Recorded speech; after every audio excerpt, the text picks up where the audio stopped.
Welcome to the Genius Factory. Enjoy the video. You begin by identifying the watch movement because how you stop time on a watch depends on the mechanism. A mechanical crown and escapement differ from a quartz module. Once done, remove the case back with the appropriate opener and place components in a 1/2 tray so nothing is lost. Make sure to wear an anti-static wrist strap for smart modules and inspect the balance wheel or oscillator visually. This first inspection tells you which subsystem you'll manipulate next. You now perform the core stopping action.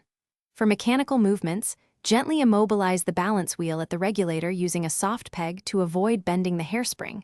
This halts timekeeping without damage.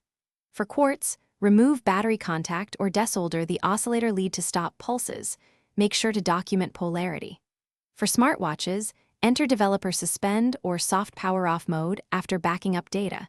This prevents software watchdogs from restarting. Once complete, verify the hands and display remain static for 30 seconds. You finish by carefully reassembling and sealing the watch so it stays stopped when required.